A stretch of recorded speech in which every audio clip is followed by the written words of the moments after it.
बड़े कवियों को प्रणाम करता हूँ और आप सबकी गौरवमय उपस्थिति को प्रणाम करता हूँ। मेरे सामने यहाँ पे अतुल्य भारत बैठा हुआ है। अतुल्य भारत इसलिए क्योंकि स्वामी विवेकानंद ने कहा था कि यदि किसी देश को जानना हो, उस देश की सभ्यता को जानना हो, तो वहाँ के युवाओं को जान लीजिए, वहाँ के वृद्धों को जान लीजिए, तो आप उस देश के युवाओं को जान सकते हैं। मित्रों, पीछे कुछ कुर्सियाँ खाली हो गई हैं, इसलिए आगे बैठे लोगों पे दोहरा सहयोग आ गया है कि ये तालियां बजा के मेरा समर्थन करें, क्योंकि इस मंच में सबसे छोटा कवि मैं हूं और कहा जाता है जो सबसे छोटा उसे सबसे ज्यादा प्यार की आवश्यकता होती है, सबसे ज्यादा दुलार की आवश्यकता होती है। भूमिका में मैं अधिक समय न लेते हुए यहीं से अपनी बात की शुरुआत करना चाहिए। आज की रात प्यार की रात हो। मैं भी मानता हूं कि प्यार हमारे जीवन का एक महत्वपूर्ण अंग है, लेकिन फिर भी जब मेरी भारत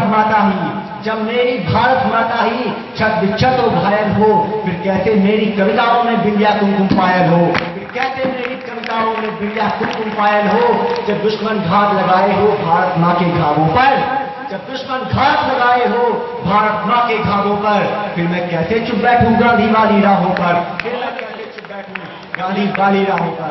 मित्रों, विज्ञान का विद्यार्थी होने के नाते भले ही मेरा आयतन इस समय कम है, लेकिन आप सबकी तालियों का घन तो ज्यादा होना चाहिए।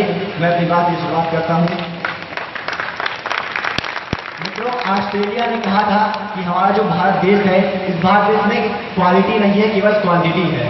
और पूरे विश्व में सबसे विकसित देश जो कि अमेरिका है, उससे पूछा गया तो वहां के बराक ओबामा जी ने कहा कि हमारा देश विकसित है तो केवल इसलिए है क्योंकि हिंदुस्तान के युवा वहां पर जाके काम कर रहे हैं, इसलिए अमेरिका विकसित है। उसी युवाओं को प्रणाम करते हुए अपनी बात की शुरुआत करना चाहूंगा कि पवित्र प्रणाम मेरा मातृभूमि की माटी को है, पवित्र प्रणाम मेरा मातृभूमि की माटी को हुए वाली दानों को प्रणाम है, पवित्र प्रणाम मेरा मातृभूमि की माटी को है, माटी हित हुए वाली दानों को प्रणाम है प्रणाम मेरा देश के गरीब भाइयों को, पेट भरने वाले किसानों को प्रणाम है, देश के गरीब भाइयों को, पेट भरने वाले किसानों को प्रणाम है। खुद को मिटाकर देश को है बचाया, खुद को मिटाकर देश को है बचाया, ऐसे हिंदुस्तानी शमशीरों को प्रणाम है, ऐसे हिंदुस्तानी शमशीरों को प्रणाम है। और देश की आजादी पे निसार दी जवानी ऐसे कि देश की आजादी पे निसार दी जवानी ऐसे स्वाभिमानी बलिदानी वीरों को प्रणाम है, स्वाभिमानी बलिदानी वीरों को प्रणाम है। मित्रों, कल मेरे एक मित्र ने कहा कि भाई गर्मी बहुत हो रही है। मैंने भी कहा गर्मी मित्रों बहुत हो रही है, लेकिन गर्मी किसके लिए हो रही है मित्रों? गर्मी केवल उन लोगों के लिए हो रही है जो कि एसी कमरों में बैठ के कूलर की हवा खा रहे हैं। आज भी मेरे देश का किसान और सीमा पे लड़ता हुआ जवान के लिए कोई गर्मी नहीं है मित्रों। बेटा सीमा पे गोली खाता है और बाप खेत में खर्च चलाता है, तब बैठ के आज हम यहाँ पे कवि सम्मेलन का आनंद ले रहे हैं। अभी प्रख्यात भैया ने इतनी अच्छी बात, उन्हीं की बात को लेकर अपनी बात की शुरुआत करना चाहूंगा कि एक माँ होती है, वो अपने इकलौते पुत्र को अपने चिराग को बुझा के भारत माँ के रोशन के लिए, भारत माँ के न्यौछावर होने के लिए भेज देती है। उसके बाद भी जब देश के शीर्ष से बैठे हुए नेता, देश के शीर्ष से बैठे हुए प्रधान उसका अपमान करते हो, उस माँ को गाली दी जाती हो, उस माँ को चंद पैसों में तोला जाता हो, तब इस अग्नि से कलम का आदि कुछ पंक्तियां आपको समर्पित है कि दिल में छुपे आक्रोश को मैं व्यक्त नहीं कर पाता हूँ, दिल में छुपे आक्रोश को मैं व्यक्त नहीं कर पाता हूँ, दिल में छुपे आक्रोश को मैं व्यक्त नहीं कर पाता हूँ।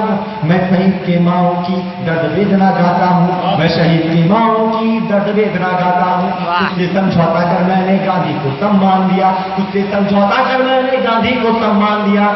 मैंने आपको कारण नहीं बताया कि मैं गांधी जी की अहिंसा का समर्थन नहीं करता, क्योंकि मैंने गीत नहीं गाए हैं श्रृंगारिक त्योहारों पर, मैंने गीत नहीं गाए हैं श्रृंगारिक त्योहारों पर, मेरी कलम नहीं चलती है पायल की झंकारों पर, मेरी कविता चारण सत्ता का गुणगान नहीं करती। मैं तीर झुकाता हूं तो केवल पौरुष की टंकारों पर, मैं तीर झुकाता हूं तो केवल पौरुष की टंकारों पर। कविता से जोड़ने का प्रयास करिएगा कि दिल में छुपे आक्रोश को मैं व्यक्त नहीं कर पाता हूँ, दिल में छुपे आक्रोश को मैं व्यक्त नहीं कर पाता हूँ। मैं शहीद की माओ की दर्द वेदना गाता हूँ, खुद से समझौता कर मैंने गांधी को सम्मान दिया, खुद से समझौता कर मैंने गांधी को सम्मान दिया। फिर सीमा पर सोए बेटों का अंतस में पीड़ा होती है जब भारत माता रोती है, अंतस में पीड़ा होती है जब भारत माता रोती है। मेरी बात आपको सही लगी तो आप बताना चाहूंगा कि अंतस में पीड़ा होती है जब भारत माता रोती है। नई नवेली दुल्हन अपना सुहाग जब खोती है, नई नवेली दुल्हन अपना सुहाग जब खोती है। जिनकी आंखों के आंसू से सागर भी भर जाता है, कि जिनकी आंखों के आंसू से सागर भी भर जाता है। देख के ऐसी माओं को मेरा कभी धर्म जग जाता है, देख के ऐसी उलमाओं को मेरा कभी धर्म जाता है। उलमाओं के साहस को कोई मानव तौल नहीं सकते कि उलमाओं के साहस को कोई नेता उनको गंदी भाषा बोल नहीं सके, फिर भी गाली देते उनको जो कुर्सी पर बैठे हैं, फिर भी गाली देते उनको जो कुर्सी पर बैठे हैं। विधवाओं को पैसे देकर देशभक्ति पर बैठे हैं। मैं पूछता क्या पैसों से उनका चेहरा खिल जाएगा? आप सबकी तालियां मैं चाहूंगा कि मैं पूछता क्या पैसों से उनका चेहरा खिल जाएगा? और स्टेज पे बैठी दुल्हन को क्या उसका सुहाग मिल जाएगा? स्टेज पे बैठी दुल्हन को क्या उसका सुहाग मिल जाएगा? स्टेज पे बैठी दुल्हन को क्या उसका सुहाग मिल जाएगा? मेरी कविता में नेताओं का सम्मान हुआ होता, मेरी कविता में नेताओं का सम्मान हुआ होता, अगर उनका भी बेटा सरहद पर कुर्बान हुआ होता, अगर उनका भी बेटा सरहद पर कुर्बान हुआ होता। मित्रों, जैसे की बात आई कि एक माँ होती है, वो अपने कुल के दीपक को बुझा के सीमा पर लड़ने भेजती है। उसके बाद जब उसी माँ को लोग गाली देते हो, तब मैं कहना चाहूंगा कि भुला के अपने परिवारों को देख के जो लड़ते हैं, भुला के अपने परिवारों को देख के ही जो लड़ते हैं, भुला के अपने परिवारों को देख के ही जो लड़ते हैं, उनकी माताओं को घर के नौकर बनने पड़ते हैं, उनकी माताओं को घर के नौकर बनने पड़ते हैं। चौराहों पर हो नीलाम जब वीरों के घर का पानी, कि चौराहों पर हो नीलाम जब वीरों के घर का पानी, क्या ये दिन देखने की खातिर सीमा पर मरते सेनानी, क्या ये दिन देखने के खातिर सीमा पर मरते सेनानी। मित्रों, एक जो कवि होता है, अगर वो कोई समस्या रखता है तो आप सबको बड़ी अच्छी लगती है, लेकिन मैं उस समस्या का समाधान आपके सामने रखना चाहूंगा। हम क्या करें कि हमारे देश में शहीदों की विधवाओं का, शहीदों की माताओं का अपमान न हो, जोड़ने का प्रयास करिएगा। फिर 4 पंक्तियां हैं, चौथी पंक्ति पे आगे से लेकर पीछे तक सभी व्यक्ति का हाथ उठा के समर्थन चाहूंगा कि दिल्ली की 4 दीवारी को मैं दर्पण आज दिखाता हूँ, दिल्ली की 4 दीवारी को मैं दर्पण आज दिखाता हूँ, वीरों के सम्मान की खातिर एक उपाय बताता हूँ। जो वीरों की विधवाओं को गाली देता पाया जाएगा, कि जो वीरों की विधवाओं को गाली देता पाया जाएगा, सरेआम चौराहे पर फांसी लटकाया जाएगा, सरेआम चौराहे पर फांसी लटकाया जाएगा। आप सबके जोश को देखकर आज मन भर गया। इसी तरह मैंने जहाँ पे अपनी कविता सुनाई तो एक व्यक्ति ने कहा कि आपका नाम तो चंदन तिवारी है, चंदन का अर्थ होता है शीतलता, तो आप अपनी कविताओं में से रौद्र की बातें क्यों करते हैं? तो मैंने उन्हें जो जवाब दिया था, वो जवाब आपको सही लगे, आपको लगे जो भाषा मैंने बोलने का प्रयास किया, जहाँ पे बैठा सभी लोग बोलने लगे, तो एक बार मरता हुआ देश में से जीना सीख जाएगा।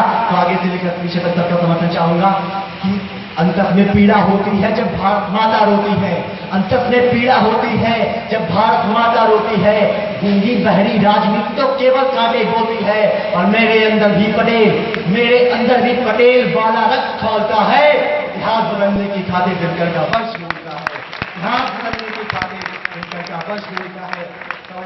के नाते मैं 4 तरह के और सांस्कृतिक करते दीवारी को बयान देना चाहूंगा। मित्रों, यहाँ पे कौमी एकता की बात होती है। हम अब्दुल कलाम को नहीं भूल सकते, अब्दुल हमीद को नहीं भूल सकते, और हम आजाद को भी नहीं भूल सकते।